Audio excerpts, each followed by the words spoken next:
Hi అండి, అందరికీ నమస్తే.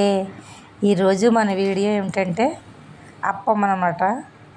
ఒక కప్పు రేషన్ బియ్యంతో ఒక కప్పు బెల్లం వేసి ఇలాగ అప్పంలో తయారు చేసుకుని తింటే చాలా బాగుంటుంది అనమాట అండి. చాలా బాగుంటుంది అనమాట అండి. పిల్లలు ఏదైనా స్వీట్ అడిగినప్పుడు ఎప్పుడు ఇంట్లో ఉంటాయి కదండి బియ్యం, ఆ బియ్యంతో ఇలా చేసి పెట్టచ్చు అనమాట అండి. చాలా ఇష్టంగా తింటారనమాట. టేస్ట్ అయితే మాత్రం సూపర్గా ఉంటుంది అనమాట అండి. ఇలాగా నేను చేసినట్టు ఒకసారి ట్రై చేసి చూడండి, ఎలా ఉంటుందో కామెంట్ చేసి చెప్పండి. ఇంక ఇది ఎలా తయారు చేసుకోవాలంటే ఒక ఒక్క కప్పు బియ్యం తీసుకుని నేను 3 గంటల ముందు నెల నానబెట్టుకుని శుభ్రం కడిగేసుకుని ఇలా నానబెట్టుకోవాలన్నమాట అండి. ఇది ఒక 3 గంటలు కానీ 4 గంటలు కానీ నానబెట్టుకోవచ్చు. కనీసం 2 గంటలైనా పర్వాలేదు. ఎందుకంటే బియ్యం జిగురుగా ఉంటే బాగుంటుంది అనమాట. అప్పం విరిగిపోకుండా బాగా వస్తుంది అనమాట. అలాగే శుభ్రంగా కడిగేసుకున్న తర్వాత మళ్ళీ ఒకసారి మిక్సీ జార్లో వేసుకుని బాగా మెత్తగా గ్రైండ్ చేసుకోవాలన్నమాట. ఇలా బియ్యం అన్నీ వేసుకున్న తర్వాత ఇందులో కొన్ని పచ్చి కొబ్బరికాయ ముక్కలు కూడా వేసుకుని బాగా మిక్సీ పెట్టేసుకుని మెత్తగా గ్రైండ్ చేసుకోవాలి. ఎలా అంటే దోశల పిండికి ఎలా చేసుకుంటామో అందులో కొంచెం గట్టిగా చేసుకోవాలని ఒక గిన్నెలోకి తీసుకోవాలన్నమాట. అవసరమైతే కొంచెం కొంచెం వాటర్ వేసుకొని ఇలాగా బాగా చిక్కగా కాకుండా అలాగని బాగా పలచగా కాకుండా పిండి రుబ్బుకోవాలన్నమాట అండి. తర్వాత ఇందులో కొంచెం కొన్ని కొబ్బరికాయ ముక్కలు ఒకవేళ ఉంటే అవి చెంచాతో తీసేసుకోవాలన్నమాట. అప్పుడు గ్యాస్ వెలిగించుకొని వేరే బౌల్ పెట్టుకుని నేను ఈ కప్పుతో కప్పుడు బియ్యం తీసుకున్నాను కాబట్టి కప్పుకి కొంచెం తక్కువగా బెల్లం వేసుకొని కరగబెట్టుకోవాలి. ఇలా కొంచెం వాటర్ వేసుకొని కరగబెట్టుకోవాలన్నమాట అండి. ఇది బెల్లం ఎలాంటిది పాకం రానవసరం లేదు. జస్ట్ బెల్లం అంతా కరిగి ఒక పొంగు వస్తే సరిపోద్ది అనమాట. అలా పొంగు వచ్చేసిన తర్వాత ఇలా బెల్లం బాగా కరిగిన తర్వాత ఒక పొంగు వచ్చిన తర్వాత ముందు మనం ప్రిపేర్ చేసుకున్నాం కదా పిండి, అందులో వడగట్టుకుని బెల్లం అంతా వేసుకోవాలన్నమాట. అంటే బెల్లంలో నలకలు ఏమైనా ఉంటాయి, అందువల్ల అయితే మనం ఇలా వడగట్టేసుకుని ఆ పిండిలో వేసేసుకుని కలిపేసుకోవాలన్నమాట అండి.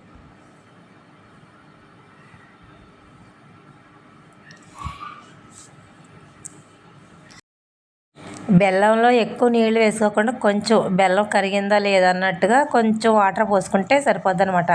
పాకం చిక్కగా ఉండాలన్నమాట అండి. నీళ్ళలాగా పోసుకుంటే అది కూడా కలిపేసి బాగా పలచగా అయిపోతే అప్పం అయితే బాగా రాదనమాట. అలా కలుపుకున్న తర్వాత వేరే గిన్నె పెట్టుకుని అందులో ఒక స్పూన్ నెయ్యి వేసుకుని చిన్నగా కట్ చేసుకున్న కొబ్బరికాయ ముక్కలు వేయించుకుని బాగా కొంచెం గోల్డెన్ బ్రౌన్ వచ్చే వరకు వేయించుకోవాలన్నమాట అండి. ఇలా వేగిన తర్వాత ఈ ముక్కలు కూడా తీసుకుని చల్లారిన తర్వాత పిండిలో వేసుకుని బాగా కలుపుకోవాలన్నమాట. ఈ ముక్కలు వేయడం వల్ల ముక్కలు బాగా పంటికి తగిలి చాలా అప్పం టేస్టీగా ఉంటుంది అనమాట. దీనికి కొంచెం సాల్ట్ వేసుకొని కొద్దిగా టేస్ట్కి ఏదైనా స్వీట్లో కొంచెం సాల్ట్ వేసుకుంటే టేస్ట్ బాగుంటుంది అనమాట. తర్వాత కొద్దిగా వంట సోడా కూడా వేసుకోవాలి. వంట సోడా తప్పకుండా వేసుకోవాలన్నమాట. తర్వాత కొద్దిగా యాలకుల పొడి వేసుకుని బాగా కలుపుకొని పక్కన ఒక 10 నిమిషాలు పక్కన పెట్టుకోవాలి. స్టవ్ వెలిగించుకుని ఒక గుంటలాగా ఉండే మూకుడు పెట్టుకుని అందులో కొంచెం ఆయిల్ వేసుకొని మనం తయారు చేసుకునే పిండి ఉంది కదండి, అది అలాగా ఒక అప్పం కింద వేసుకోవాలన్నమాట. అప్పం చెదిరిపోకుండా కొంచెం దళసరగా వేసుకొని చిన్న ఫ్లేమ్ మీద ఉడికించుకోవాలన్నమాట అండి. ఒకవైపు కాల్చుకుని తర్వాత తీసేసుకోవాలన్నమాట. ఇలా చిన్న మూత పెట్టుకుంటే అప్పం లోపల మగ్గిపోతుంది అనమాట.